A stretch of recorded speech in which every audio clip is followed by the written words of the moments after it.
सुप्रभात दर्शक बंधु आज डिसेम्बर 25 तारिख गुरुवार चलतु नजर पकाइबा आज देश विदेश प्रमुख खबर गुड़िक किंतु ता पूर्व जदि आपण मैंने आम वीडियो को लाइक करना आम वीडियो को लाइक करी कमेंट रे जय जगन्नाथ लिखंतु। परिवहन मंत्री बड़ सूचना मासे बढ़िला पीयूसीसी अवधि। गाड़ी चालकों को बड़ आश्वस्ति। गाड़ीर वैध कागजपत्र कराइबा पई बढ़िला समय आउ मासे समय अवधि रखिछंती सरकार। मासक भितरे समस्त प्रकार कागजपत्र काम सारिबाकू दियाଯାଇଛି निर्देश। फेब्रुआरी 1 पर्यंत बढ़िला समय एने सूचना देले परिवहन मंत्री विभूति जेना। एही अवधि मध्यरे आरसी फिटनेस पीयूसी बीमा आदि कराई नियंतु। पूर्वरु जनवरी 1 रु कड़ाकड़ी भावे पेट्रोल पंपरे गाड़ी प्रदूषण जांच हेबार नियम थिला। नियम अनुसार नुआ वर्षठू प्रदूषण प्रमाणपत्र नथिले मिलिबनी पेट्रोल कि डीजेल। पेट्रोल डीलर संघ तैल कंपानी अधिकारी और परिवहन विभाग अधिकारी परिवहन कमिशनर बैठक रे होईछि एही निष्पत्ति। तेबे जनवरी 1 रु सड़क सप्ताह मास आरंभ हेउथुबा बेले नियम को कड़ाकड़ी कराजिबो बोली मध्य निष्पत्ति होइथिला। किंतु साधारण लोकंक सुविधा को दृष्टि रखी यार अवधि को बढ़ाइछंती सरकार। सड़क सुरक्षा मास पालन करा तो समस्ते मु आपन जरिया समस्त निवेदन करी समस्ते सहयोगी करंतु ताकि आमे सड़क दुर्घटना कमेबा। तो आमे समस्ते मिलित हेले एवं जो नियम पालन करियो से नियम कड़ाकड़ी भाबे लागू होबो। किंतु ए भितर जो आमे गोटे मासर अवधि दबु जे समस्ते निज निजर आरसी बुक कथा निज निज फिटनेस कथा निज निज इंश्योरेंस कथा निज निज गाड़ी पोल्यूशन सर्टिफिकेट कथा सब करि दियंतु एवं समस्ते सहयोग करिया निवेदन। राज्य रे शीतर लहरी जारी। घन कुहुड़ी नहीं 5 जिला को येलो वार्निंग। राज्य में शीतर लहरी जारी रही। घन कुहुड़ी नहीं 5 जिला को येलो वार्निंग जारी होछि। राज्यर सर्वनिम्न राति तापमात्रा कोरापुटे 5.5 डिग्री रेकर्ड होछि। जी उदयगिरी 6.8 डिग्री, दारिंगबाड़ी में 7 डिग्री, सेमिलीगुड़ा और फुलबाणी में 8 डिग्री, बौद्धरे 9.2 डिग्री, चिपिलिमा और राउरकेला 9.9 डिग्री रेकर्ड होछि। सेहीपरि अनुगुल और भवानीपाटना 10 डिग्री, झारसुगुड़ा 10.4 डिग्री और बलांगीर 10.8 डिग्री राति पारद रहिथिला। तेबे राजधानी भुवनेश्वर राति तापमात्रा 13.6 डिग्री रेकर्ड होइतबा बेले कटक रे 12.4 डिग्री रहिथिला राति तापमात्रा। तेबे आसंता 4 दिन पर्यंत सुंदरगढ़, झारसुगुड़ा, केन्दुझर, संबलपुर और सोनपुर रे घन कुहुड़ी पड़िबार संभावना को नहीं येलो वार्निंग जारी करा जायछि। आसंता 7 दिन पर्यंत राज्य में शीत लहरी जारी रहिबो बोली आंचलिक पाणीपाग विज्ञान केन्द्र पक्षरु सूचना दिया जायछि। तेबे शीतुआ सकाळे कुहुड़ीर आस्तरण देह हाथ को कालुआ कर देउथुबा बेले लोकमाने छक बजार चा दुकान रे गरम चा पी आश्वस्ति लाभ करथुबा देखिबाकु मिलछि। नुआ वर्ष रे खाता को आसिबो 10,000। एही दिन 2टी किस्ती पाइबे नुआ हिताधिकारी। सुभद्रा रे जोड़ी होइछंती नुआ 17 लाख हिताधिकारी। सरजमीन तदंत परे एही 17 लाख महिला सामिल होइतबा नै सूचना देथिले उप मुख्यमंत्री प्रभाती परिडा। तेबे 21 वर्ष परे हिताधिकारी माने आपे आपे जोड़ी हेउछंती सुभद्रा योजना रे। एबे 1,93,89,801 जन महिला प्रथम और द्वितीय किस्ती पाइथिबा बेले 97,51,479 जन महिला तृतीय किस्ती सुभद्रा टंका पाइछंती। तेबे मार्च 8 तारिख रे अंतर्जातीय महिला दिवस रे एकाथरके 2टी किस्ती पाइबे नुआ सुभद्रा हिताधिकारी। नुआ वर्ष रे नुआ हिताधिकारी को भेटी देबे राज्य सरकार। सुभद्रा योजना रे नुआ करी जोड़ी होइतबा 17 लाख महिला को एकाबेले 10,000 टंका पठाइबे मोहन माझी सरकार। नुआ वर्ष रे मिलिबो 2टी सुभद्रा किस्ती। नुआ सुभद्रा हिताधिकारी अकाउंट को एकाबेले आसिबो 2टी किस्तीर 10,000 टंका। एने पूर्वरु घोषणा करि सरिछंती उप मुख्यमंत्री प्रभाती परिडा। किंतु आमे सुभद्रा रे मूलरू कहिचु कि जे योग्य हिताधिकारी गोटे भी वंचित हबनी। जो समय रे आम पाखे प्रमाणित तथ्य आसुछि तो आमे तांकू नुआ रे जोड़ुछु। तेणु मु भाबुछि जो 3 डिपार्टमेंट को आमे क्लारिफिकेशन मागिछु। आसंता काली सुभद्रा रो रिव्यू अछि आसिला परे ता तथ्य। सरकार का माल दरिया में डाल। रोगी को देलेनी सरकारी औषध, फिंगिले पोड़ी देले पेटी पेटी औषध। कथार अच्छी सरकार का माल दरिया में डाल। एही नीति रे एबे चलिछि स्वास्थ्य विभाग। रोगी को देलेनी सरकारी औषध। तेबे एभली घटना देखा मिली बालेश्वर जिला बाहानागा प्राथमिक स्वास्थ्य केन्द्र रे। तेबे सही स्वास्थ्य केन्द्र रे पेटी पेटी औषध को फिंगिदेले पोड़ीदेले। स्वास्थ्य केन्द्र परिसर रे पड़ी पोड़ा हो जाइछि अनेक एक्सपायरी औषध और रक्त परीक्षा किट। तेबे बाहानागा प्राथमिक स्वास्थ्य केन्द्र परिसर में अलिया पकाइबा स्थान में पेटी पेटी औषध को रोगी को दिया न जाई नष्ट करा जायथिबा देखिबाकु मिलिछि। विभिन्न रोग पई सरकार निरामय योजना रे आसिथिबा औषध एवं सिराप मलम इंजेक्शन आदि रोगी को दियाजिबा परिवर्ते फिंगा जाइछि। केवल एक्सपायरी औषध नुहे बाहानागा प्राथमिक स्वास्थ्य केन्द्र परिसर में पड़िथिबा औषध रे ओडिशा सरकार जोगाण विक्रय पई नुहे बोली लेखाथिबा बेले केतक औषध रोगी को न दे एक्सपायरी करी फिंगा जाइछि तो केतक औषधर अवधि दीर्घ मास थिबा बेले ताहाकु मध्य फिंगा जायथिबार देखिबाकु मिलिथिला।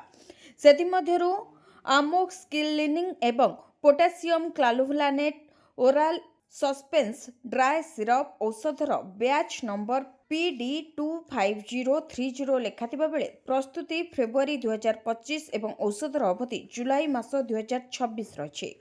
अर्थात ये औषधर अवधि सरिबाको आहुरी 7 मास ऊर्ध्व समय थिबा बेले रोगी औषध मेडिकल रे रहिथिबा परिवर्ते मेडिकल परिसर रे पोड़ा जायछि। पुणी नरपिशाच पंजारे बळी पड़िला नाबालिका तृतीय श्रेणी छात्री को दुष्कर्म हत्या को नहीं भद्रक चांदबाली रे उत्तेजना।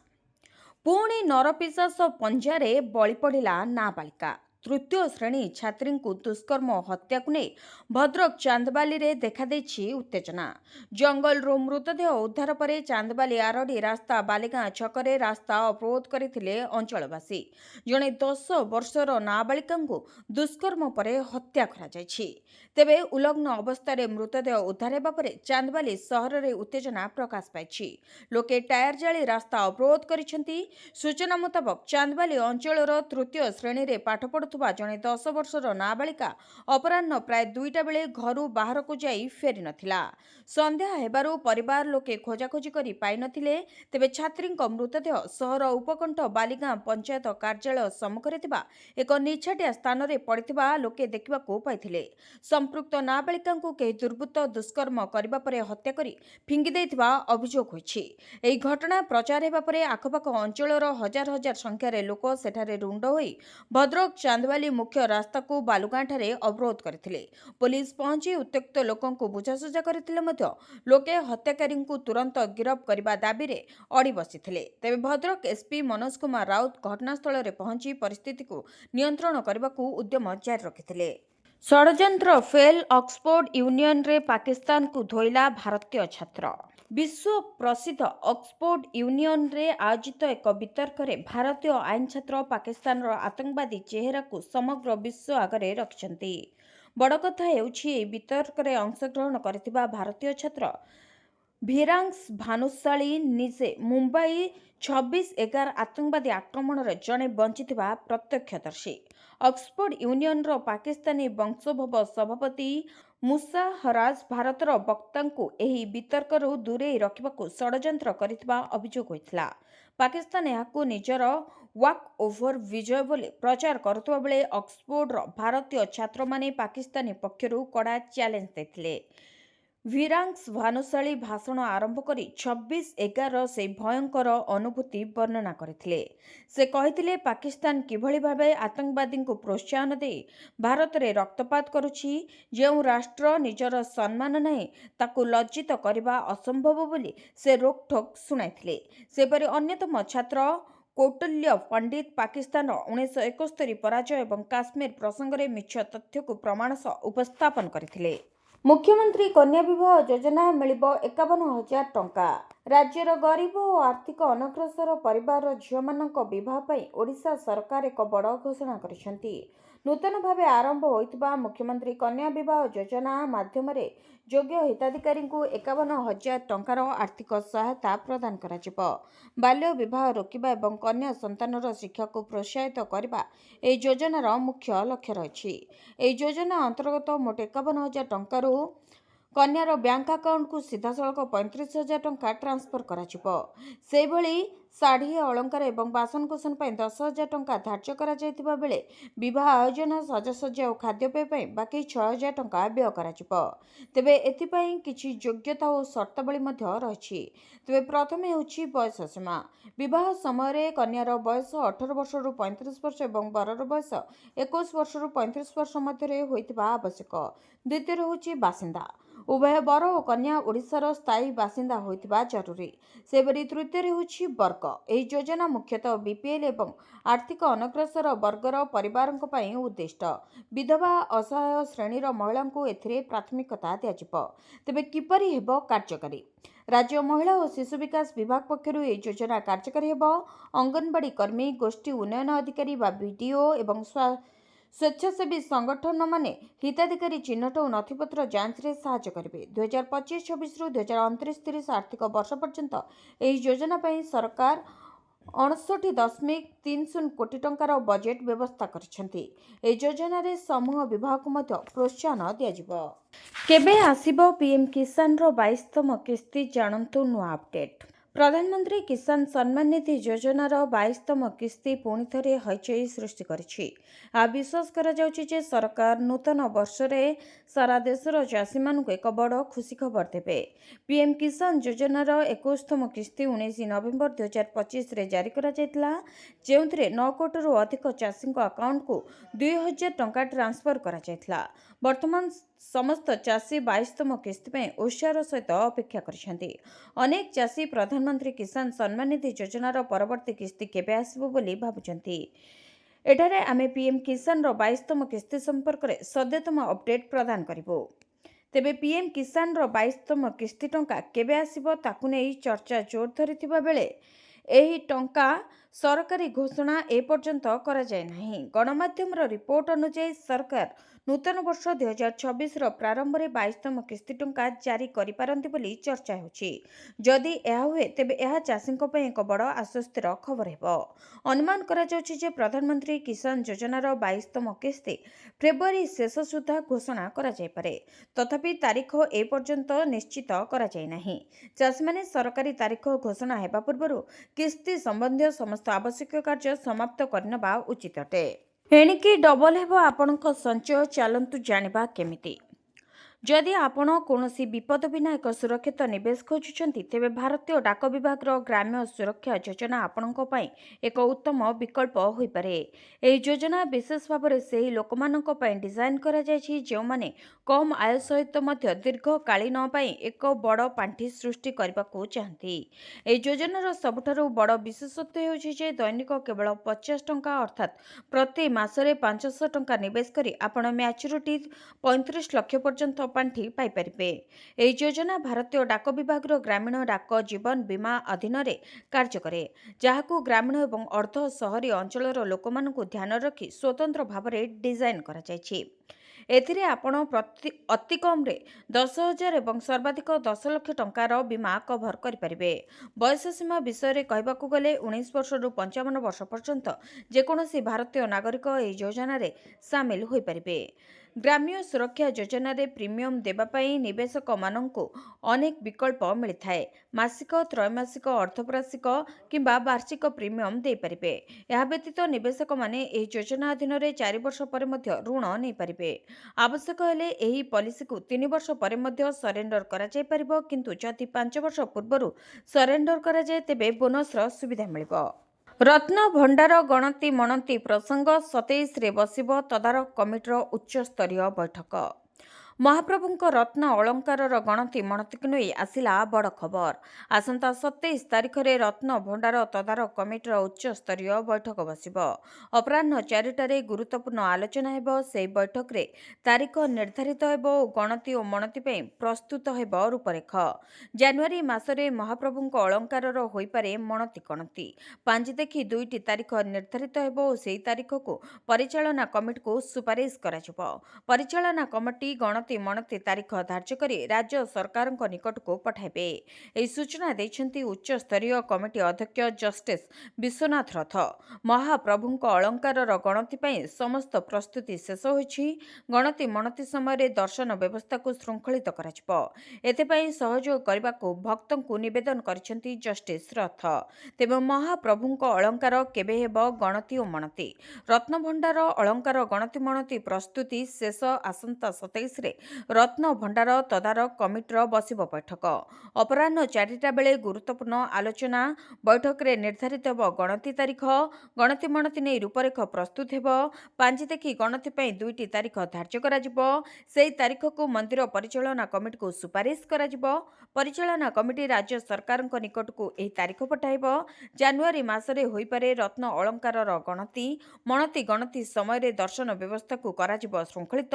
ସହଯୋଗ ପାଇଁ ଭକ୍ତଙ୍କୁ ନିବେଦନ କରିଛନ୍ତି ଜଷ୍ଟିସ୍ ବିଶ୍ୱନାଥ କର। ଆସୁଛି ନୂଆବର୍ଷ, ଭିଡ଼କୁ ଦୃଷ୍ଟିରେ ରଖି କୋଣାର୍କ ମନ୍ଦିରରେ ସ୍ୱତନ୍ତ୍ର ବ୍ୟବସ୍ଥା। ବଡ଼ଦିନ ଓ ନୂଆ ବର୍ଷରେ ସୂର୍ଯ୍ୟ ମନ୍ଦିରରେ ଭିଡ଼କୁ ଦୃଷ୍ଟିରେ ରଖି ପ୍ରଥମ ଥର ପାଇଁ ଧାଡ଼ିରେ ଶୃଙ୍ଖଳିତ ପ୍ରବେଶ ପାଇଁ ସୂର୍ଯ୍ୟ ମନ୍ଦିର ସମ୍ମୁଖରେ ନିର୍ମାଣ ହେଲା ବ୍ୟାରିକେଡ୍। ଭିଆଇପି ଓ ଭିନ୍ନକ୍ଷମଙ୍କ ପାଇଁ ସ୍ୱତନ୍ତ୍ର ବ୍ୟବସ୍ଥା। ପର୍ଯ୍ୟଟନ ଋତୁକୁ ନେଇ ବିଶ୍ୱ ଐତିହ୍ୟ ସୂର୍ଯ୍ୟ ମନ୍ଦିର ପରିଦର୍ଶନ ପାଇଁ ଆସୁଥିବା ଦେଶ ଓ ବିଦେଶ ପର୍ଯ୍ୟଟକଙ୍କ ନାହିଁ ନଥିବା ଭିଡ଼କୁ ନେଇ ବିଗତ ବର୍ଷମାନଙ୍କରେ ଅସମ୍ଭାଳ ପରିସ୍ଥିତି ସୃଷ୍ଟି ହୋଇଛି। ଆଗକୁ ବଡ଼ଦିନ ଓ ଛୁଟି ଓ ନବବର୍ଷ ପାଇଁ ଲକ୍ଷାଧିକ ପର୍ଯ୍ୟଟକଙ୍କ ଆଗମନକୁ ନଜରରେ ରଖି ଚଳିତ ବର୍ଷ ସୂର୍ଯ୍ୟ ମନ୍ଦିରର ପ୍ରବେଶ ପଥରେ ଏହି ବ୍ୟବସ୍ଥା ହେବ। ଭିଡ଼କୁ ଦୃଷ୍ଟିରେ ରଖି ପ୍ରଥମ ଥର ପାଇଁ ଏଏସ୍ଆଇ ପକ୍ଷରୁ ସ୍ୱତନ୍ତ୍ର ପଦକ୍ଷେପ ଗ୍ରହଣ କରାଯାଇଛି। ସୂର୍ଯ୍ୟ ମନ୍ଦିର ସମ୍ମୁଖରେ ପର୍ଯ୍ୟଟକମାନେ ଧାଡ଼ିରେ ମନ୍ଦିର ପ୍ରବେଶ କରିବା ପାଇଁ ଅସ୍ଥାୟୀ ଭାବରେ ଲୁହା ପାଇପ୍ ଦ୍ୱାରା 4 ଧାଡ଼ି ବିଶିଷ୍ଟ 60 ମିଟର ଲମ୍ବର ବ୍ୟାରିକେଡ୍ ନିର୍ମାଣ କରାଯାଇଛି। ଏହି ବ୍ୟାରିକେଡ୍ ଟିକେଟ୍ କାଉଣ୍ଟରଠାରୁ ସୂର୍ଯ୍ୟ ମନ୍ଦିର ତନଖି ଫାଟକ ପର୍ଯ୍ୟନ୍ତ କାମ ଆରମ୍ଭ ହୋଇଛି। ଏହି ବ୍ୟାରିକେଡ୍ରେ ଏଏସ୍ଆଇ ପକ୍ଷରୁ ପ୍ରତ୍ୟେକ ସ୍ଥାନରେ ଗହଳିକୁ ସମ୍ଭାଳିବା ପାଇଁ ସ୍ୱତନ୍ତ୍ର ପ୍ରଶିକ୍ଷିତ ସିକ୍ୟୁରିଟି ଗାର୍ଡ ନିଯୁକ୍ତି ଦିଆଯାଇଛି। ଏହି ବ୍ୟାରିକେଡ୍ ମଧ୍ୟ ଦେଇ ପର୍ଯ୍ୟଟକମାନେ ଧାଡ଼ିରେ ଶୃଙ୍ଖଳିତ ଭାବେ ପ୍ରବେଶ କରି ସୂର୍ଯ୍ୟ ମନ୍ଦିର ବୁଲି ଦେଖିପାରିବେ। ଭିଆଇପି ଓ ଭିନ୍ନକ୍ଷମଙ୍କ ପାଇଁ ସୂର୍ଯ୍ୟ ମନ୍ଦିର ପ୍ରବେଶ କରି ପରିଦର୍ଶନ କରିବା ପାଇଁ ସ୍ୱତନ୍ତ୍ର ବ୍ୟବସ୍ଥା କରାଯାଇଛି ବୋଲି ଏଏସ୍ଆଇର ସ୍ଥାନୀୟ ଅଧିକାରୀ ତ୍ରୈଲୋକନାଥ ବେହେରା ପ୍ରକାଶ କରିଛନ୍ତି। ତେବେ ବିଶ୍ୱ ଐତିହ୍ୟ ସୂର୍ଯ୍ୟ ମନ୍ଦିରକୁ ପର୍ଯ୍ୟଟନ ଋତୁ ଓ ନବବର୍ଷ ଉପଲକ୍ଷେ ଲକ୍ଷାଧିକ ପର୍ଯ୍ୟଟକଙ୍କ ସମାଗମକୁ ନଜରରେ ରଖି କୌଣସି ଅଘଟଣ ନ ଘଟିବା ପାଇଁ ପର୍ଯ୍ୟଟକଙ୍କ ସୁରକ୍ଷା ଦୃଷ୍ଟିରୁ ପର୍ଯ୍ୟାପ୍ତ ପୋଲିସ ଫୋର୍ସ ମୁତୟନ କରାଯିବାକୁ ସାଧାରଣରେ ଦାବି ହୋଇଛି। ପଛୁଆ ବର୍ଗଙ୍କ ପାଇଁ ଧର୍ମେନ୍ଦ୍ରଙ୍କ ତତ୍ପରତା। ମୁଖ୍ୟମନ୍ତ୍ରୀଙ୍କ ପାଖକୁ ଲେଖିଲେ ଚିଠି। ମୁଖ୍ୟମନ୍ତ୍ରୀଙ୍କୁ ଚିଠି ଲେଖିଲେ କେନ୍ଦ୍ରମନ୍ତ୍ରୀ ଧର୍ମେନ୍ଦ୍ର ପ୍ରଧାନ। ଶ୍ରୀ ପ୍ରଧାନ ଓଡ଼ିଶାର ମୁଖ୍ୟମନ୍ତ୍ରୀ ଶ୍ରୀ ମୋହନ ଚରଣ ମାଝୀଙ୍କୁ ଏକ ପତ୍ର ଲେଖି ଓଡ଼ିଶା ରାଜ୍ୟ ପଛୁଆ ବର୍ଗ ଆୟୋଗ ବା OSCBCର ତୁରନ୍ତ ପୁନର୍ଗଠନ ପାଇଁ ଅନୁରୋଧ କରିଛନ୍ତି। ସାମାଜିକ ନ୍ୟାୟ ପ୍ରଦାନ ଏବଂ ପଛୁଆ ବର୍ଗର ଲୋକଙ୍କ ଆଶା ଆକାଂକ୍ଷା ପୂରଣ ଦିଗରେ ଏହା ଏକ ଗୁରୁତ୍ୱପୂର୍ଣ୍ଣ ପଦକ୍ଷେପ ହେବ ବୋଲି ସେ ଏହି ପତ୍ରରେ ଉଲ୍ଲେଖ କରିଛନ୍ତି। ପ୍ରଧାନ ପତ୍ରରେ ଉଲ୍ଲେଖ କରିଛନ୍ତି ଯେ ଓଡ଼ିଶା ରାଜ୍ୟ ପଛୁଆ ବର୍ଗ ଆୟୋଗଙ୍କ କାର୍ଯ୍ୟକାଳ ଗତ ଜାନୁଆରୀ 3 ତାରିଖ 2024ରେ ଶେଷ ହୋଇସାରିଛି ଏବଂ ନୂତନ ସଦସ୍ୟ ନିଯୁକ୍ତ ହୋଇନଥିବାରୁ ଏହା ବର୍ତ୍ତମାନ କାର୍ଯ୍ୟକ୍ଷମ ହୋଇନାହିଁ। ଓଡ଼ିଶା ରାଜ୍ୟର ଜନସଂଖ୍ୟାର ଏକ ପ୍ରମୁଖ ଅଂଶ ଭାବେ ପ୍ରାୟ 216ଟି ସାମାଜିକ ଓ ଶିକ୍ଷାଗତ ପଛୁଆ ବର୍ଗ ବା SEBC ସମୁଦାୟ ଓଡ଼ିଶାରେ ବସବାସ କରୁଛନ୍ତି। ଆୟୋଗ କାର୍ଯ୍ୟକ୍ଷମ ନ ଥିବାରୁ ଏହି ବର୍ଗର ଲୋକମାନେ ଶିକ୍ଷା, ନିଯୁକ୍ତି ଓ କଲ୍ୟାଣକାରୀ ଯୋଜନାର ସୁଫଳ ପାଇବାରେ ବହୁବିଧ ଆହ୍ୱାନର ସମ୍ମୁଖୀନ ହେଉଛନ୍ତି। ତେବେ ନିଜର ସମସ୍ୟା ଉପସ୍ଥାପନ କରିବା ପାଇଁ ସେମାନେ ଏକ ସାମ୍ବିଧାନିକ ମଞ୍ଚରୁ ବଞ୍ଚିତ ହେଉଛନ୍ତି। ନୂତନ ଜାତିକୁ SEBC ତାଲିକାରେ ଅନ୍ତର୍ଭୁକ୍ତ କରିବା, ଅଭିଯୋଗର ସମାଧାନ କରିବା ଏବଂ ପଛୁଆ ବର୍ଗଙ୍କ ପାଇଁ ସରକାରଙ୍କୁ ନୀତିଗତ ପରାମର୍ଶ ଦେବାରେ OSCBCଙ୍କ ମୁଖ୍ୟ ଭୂମିକା ରହିଛି। ଓଡ଼ିଶା ରାଜ୍ୟ ପଛୁଆ ବର୍ଗ ଆୟୋଗ ସଂଶୋଧନ ଅଧିନିୟମ 2020 ଅନୁଯାୟୀ ଏହି କମିଶନକୁ ପଛୁଆ ବର୍ଗଙ୍କ ସାମାଜିକ ଓ ଶିକ୍ଷାଗତ ସ୍ଥିତି ଉପରେ ସର୍ଭେ କରିବାର ଦାୟିତ୍ୱ ମଧ୍ୟ ଦିଆଯାଇଛି। ତେଣୁ ରାଜ୍ୟରେ ସାମାଜିକ ନ୍ୟାୟର ପ୍ରତିଷ୍ଠା ଓ ପଛୁଆ ବର୍ଗଙ୍କ ଆଶା ଆକାଂକ୍ଷାକୁ ପୂରଣ କରିବା ପାଇଁ କମିଶନର ଶୀଘ୍ର ପୁନର୍ଗଠନ ଏକାନ୍ତ ଆବଶ୍ୟକ। ରାଜ୍ୟର ପଛୁଆ ବର୍ଗର ହିତକୁ ଦୃଷ୍ଟିରେ ରଖି ମୁଖ୍ୟମନ୍ତ୍ରୀ ଏଥିରେ ବ୍ୟକ୍ତିଗତ ଭାବେ ହସ୍ତକ୍ଷେପ କରି ଆୟୋଗର ପୁନର୍ଗଠନ କରିବାକୁ ଧର୍ମେନ୍ଦ୍ର ପ୍ରଧାନ ନିବେଦନ କରିଛନ୍ତି। କଳା ତାଲିକାଭୁକ୍ତ ହେଲା ସିଲିକନ। ଆସନ୍ତା 5 ବର୍ଷ ପାଇଁ ସଂସ୍ଥାକୁ ବ୍ଲାକଲିଷ୍ଟ କଲେ ହାଇକୋର୍ଟ। କଳା ତାଲିକାଭୁକ୍ତ ହେଲା Silicon Tech Lab private limited. ଆସନ୍ତା 5 ବର୍ଷ ପାଇଁ ସଂସ୍ଥାକୁ କଳା ତାଲିକାଭୁକ୍ତ କରିଛନ୍ତି ହାଇକୋର୍ଟ। ଏସ୍ଓ ପରୀକ୍ଷାରେ ଅନିୟମିତତା ରହିଥିବା ନେଇ ପ୍ରମାଣ ମିଳିଥିଲା। ପୋଲିସ SI ସ୍କାମରେ ସାମ୍ନାକୁ ଆସିବା ପରେ ସିଲିକନ ଟେକ୍ ସହ ସମସ୍ତ ଚୁକ୍ତି ବାତିଲ କରିଥିଲେ ରାଜ୍ୟ ସରକାର। ସିଲିକନ ଟେକ୍ ମାଲିକ ସୁରେଶ ନାୟକ ପୂର୍ବରୁ ଗିରଫ ହୋଇଛନ୍ତି। ତେବେ ନଭେମ୍ବର 12 ତାରିଖରେ ହାଇକୋର୍ଟ ପରୀକ୍ଷାର ନିରପେକ୍ଷତା ଉପରେ ଗମ୍ଭୀର ସନ୍ଦେହ ପ୍ରକାଶ କରି ଜୁଲାଇ 13 ତାରିଖରେ କମ୍ପାନୀ ଦ୍ୱାରା ପରିଚାଳିତ ମୁଖ୍ୟ ଲିଖିତ ପରୀକ୍ଷାକୁ ବାତିଲ କରିଥିଲେ। ଏସ୍ଆଇ ନିଯୁକ୍ତି ଦୁର୍ନୀତିରେ ସମ୍ପୃକ୍ତି ଥିବା ଅଭିଯୋଗରେ କମ୍ପାନୀର ମାଲିକ ସୁରେଶ ନାୟକଙ୍କୁ ନଭେମ୍ବର 3 ତାରିଖରେ ରାଜ୍ୟ କ୍ରାଇମବ୍ରାଞ୍ଚ ଗିରଫ କରିଥିଲା। ଜାନୁଆରୀ ମାସରେ ଦରମା ସହ ଯୋଡ଼ି ହୋଇ ଆସିବ କି ଅଷ୍ଟମ ବେତନ ଆୟୋଗ ଟଙ୍କା? ଜାଣନ୍ତୁ କେତେ ବଢ଼ିଲା ସ୍ୟାଲେରୀ। ଆସନ୍ତା ବର୍ଷ କେନ୍ଦ୍ର ସରକାରଙ୍କ କର୍ମଚାରୀ ଓ ପେନ୍ସନମାନଙ୍କ ପାଇଁ ବହୁତ ଖାସ୍ ହେବାକୁ ଯାଉଛି, କାରଣ ସପ୍ତମ ବେତନ କମିଶନ ଅବଧି ଆସନ୍ତା 31 ଡିସେମ୍ବର 2025 ତାରିଖରେ ଶେଷ ହେବାକୁ ଯାଉଛି। ଆଉ ଖାସ୍ ଏଥିପାଇଁ ସମସ୍ତଙ୍କ ନଜର ନୂତନ ଭାବେ ଲାଗୁ ହେବାକୁ ଥିବା ଅଷ୍ଟମ ବେତନ କମିଶନ ଉପରେ। ତେବେ ଏହାରି ମଧ୍ୟରେ ଲୋକଙ୍କ ମନରେ ଏକ ପ୍ରକାରର ପ୍ରଶ୍ନ ବାରମ୍ବାର ଉଙ୍କି ମାରିବାରେ ଲାଗିଛି। ଅଷ୍ଟମ ବେତନ କମିଶନ ଟଙ୍କା କେବେ ଆସିବ, ସେ ନେଇ ଲୋକମାନଙ୍କ ମନରେ ବିଭିନ୍ନ ପ୍ରକାରର ପ୍ରଶ୍ନ ରହିଛି। କିଏ ଆସନ୍ତା ଜାନୁଆରୀରୁ ଅଷ୍ଟମ ବେତନ କମିଶନ ପଇସା ମିଶି ଆସିବ କହୁଥିବା ବେଳେ କିଏ ନୂଆ ଆର୍ଥିକ ବର୍ଷରୁ ଏହି ଟଙ୍କା ମିଳିବ ବୋଲି କହୁଛନ୍ତି। ତେବେ ଆପଣ ଆଦୌ ବ୍ୟସ୍ତ ହୁଅନ୍ତୁ ନାହିଁ। ତେବେ ଏନେଇ ଆମେ ବିସ୍ତୃତ ଭାବରେ ଆଜି ଆଲୋଚନା କରିବା। ତେବେ ଆପଣଙ୍କୁ ଜଣାଇ ରଖୁଛୁ ଯେ ଭାରତ ସରକାର ଅନେକ ଆଗରୁ ଏହି ପ୍ରକ୍ରିୟା ଆରମ୍ଭ କରିସାରିଛନ୍ତି, କାରଣ ଅଷ୍ଟମ ବେତନ କମିଶନ ପାଇଁ କେନ୍ଦ୍ର ସରକାର ଗତ ଅକ୍ଟୋବର 2025 ତାରିଖରୁ ନିୟମ ଓ ସର୍ତ୍ତଗୁଡ଼ିକୁ ମଞ୍ଜୁର କରିସାରିଛନ୍ତି। ଏହାର ମାନେ ଔପଚାରିକ ଭାବେ ଏହାର ପ୍ରକ୍ରିୟା ଆରମ୍ଭ ହୋଇସାରିଛି। ତେବେ ଆୟୋଗ ଏଥିନେଇ ବେତନର ସଂରଚନା, ଭତ୍ତା ଓ ପେନ୍ସନ ସହ ଜଡ଼ିତ ମାମଲାଗୁଡ଼ିକୁ ଷ୍ଟଡି କରିବା ପାଇଁ ପାଖାପାଖି 18 ମାସର ସମୟ ଦିଆଯାଇଛି, ଯାହା ମାନେ ହେଉଛି ଶେଷ ରିପୋର୍ଟ ଦାଖଲ କରିବାକୁ ସମୟ ଲାଗିବ। ଏଣୁ ଏହା 2026 ଆରମ୍ଭରେ ତୁରନ୍ତ ପ୍ରଭାବରେ କାର୍ଯ୍ୟକାରୀ ହେବ ନାହିଁ।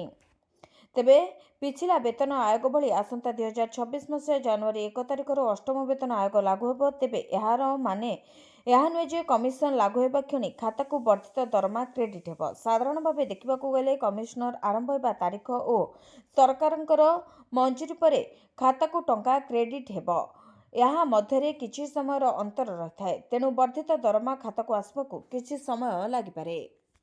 ଘରେ ଝିଅ ଥିଲେ ଆସିଲା ଖୁସି ଖବର, ଝିଅଙ୍କୁ ମିଳିବ 5 ଲକ୍ଷ ଟଙ୍କା।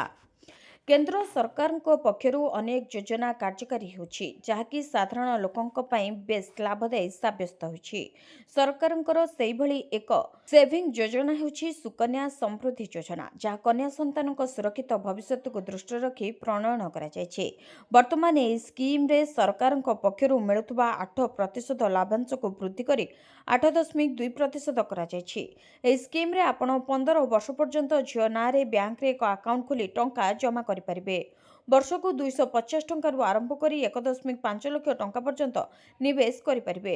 ଯଦି ଆପଣ ଏହି ସ୍କିମ୍ରେ ମାସିକ 1,000 ଟଙ୍କା 15 ବର୍ଷ ପାଇଁ ନିବେଶ କରନ୍ତି, ତେବେ 1,80,000 ଟଙ୍କା ଜମା କରି 21 ବର୍ଷ ପରେ 5 ଲକ୍ଷ ଟଙ୍କା ପାଇପାରିବେ। ତେଣୁ ତୁରନ୍ତ ନିବେଶ କରନ୍ତୁ ଏବଂ ଏହି ସୁକନ୍ୟା ସମୃଦ୍ଧି ଯୋଜନାର ଲାଭ ଉଠାନ୍ତୁ। ବିନା ସୁଧରେ 20 ଲକ୍ଷ ପର୍ଯ୍ୟନ୍ତ ଲୋନ୍ ଦେବେ ସରକାର। ଯଦି ଆପଣ ଜଣେ ଉଦ୍ୟୋଗୀ କିନ୍ତୁ ଟଙ୍କା ଅଭାବରୁ ଆପଣଙ୍କ ବ୍ୟବସାୟକୁ ବୃଦ୍ଧି କରିପାରୁନାହାନ୍ତି, ତାହେଲେ ଚିନ୍ତା କରନ୍ତୁ ନାହିଁ। ଆପଣ ଋଣ ପାଇପାରୁନଥିଲେ, ପ୍ରଧାନମନ୍ତ୍ରୀ ମୁଦ୍ରା ଯୋଜନା ଆପଣଙ୍କୁ ସାହାଯ୍ୟ କରିବ।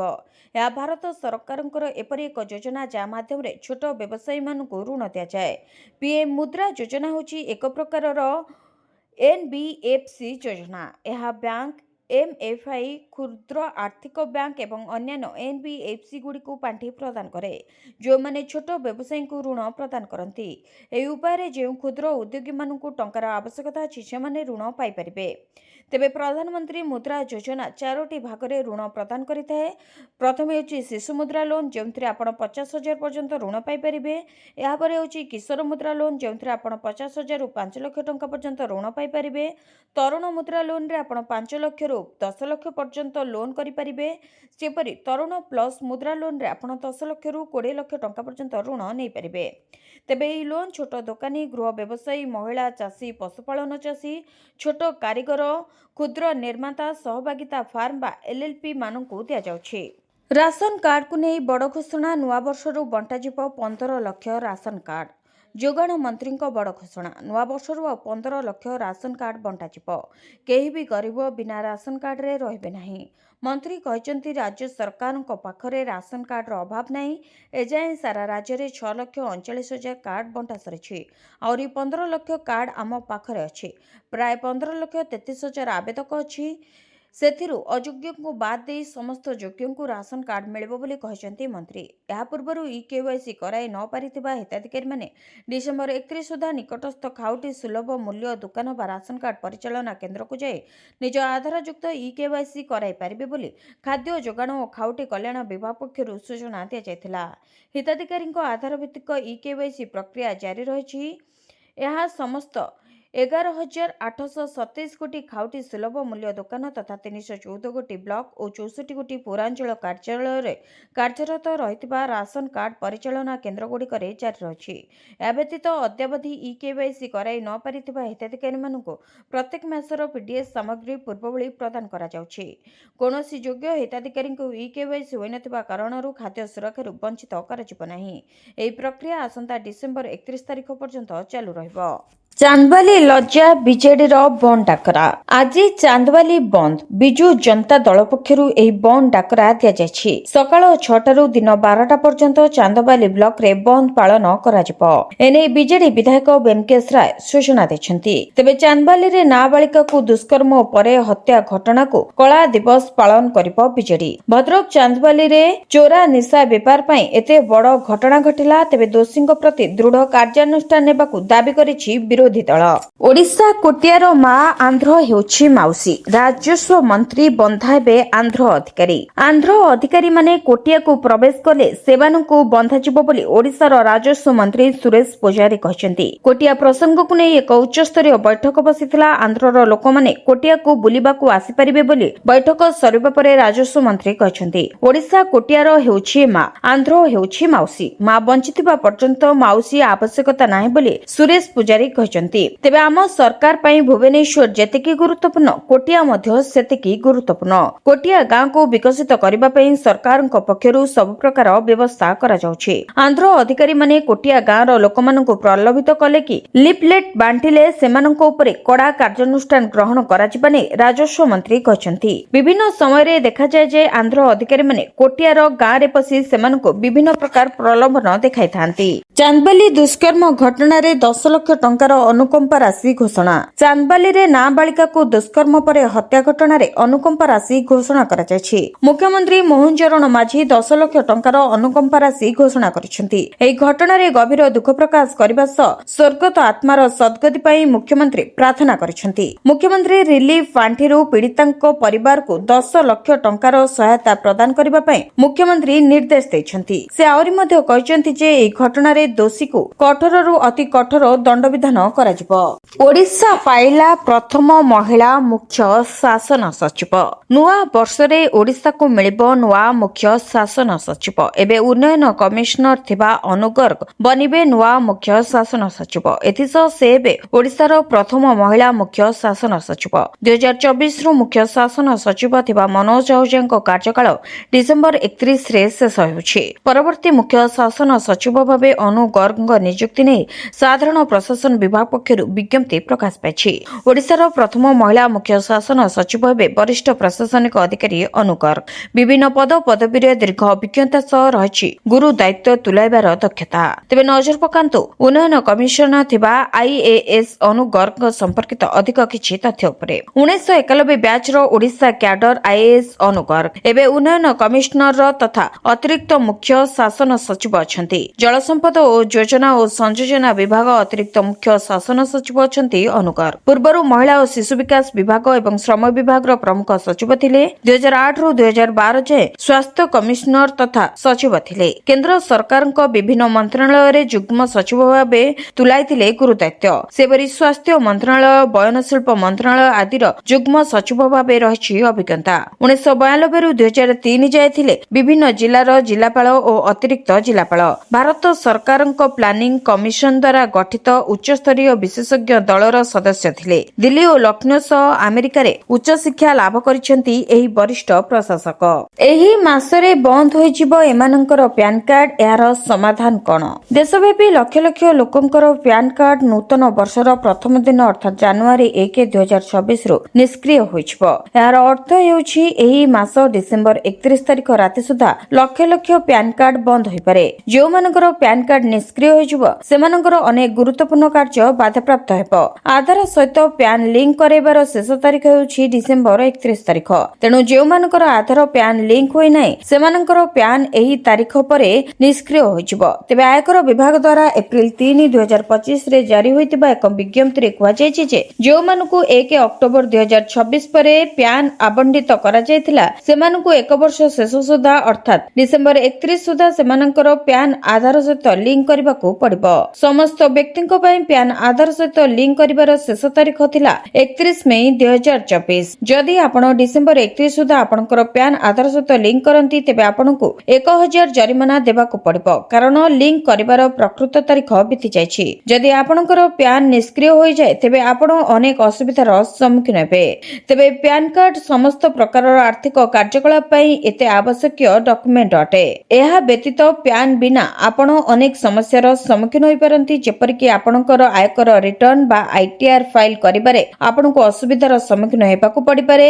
ଯଦି ଆପଣଙ୍କର ପ୍ୟାନ ଆଧାର ସହିତ ଲିଙ୍କ ନାହିଁ ତେବେ ଆପଣଙ୍କୁ ଅଧିକ TDS ଏବଂ TCS ଦେବାକୁ ପଡ଼ିପାରେ।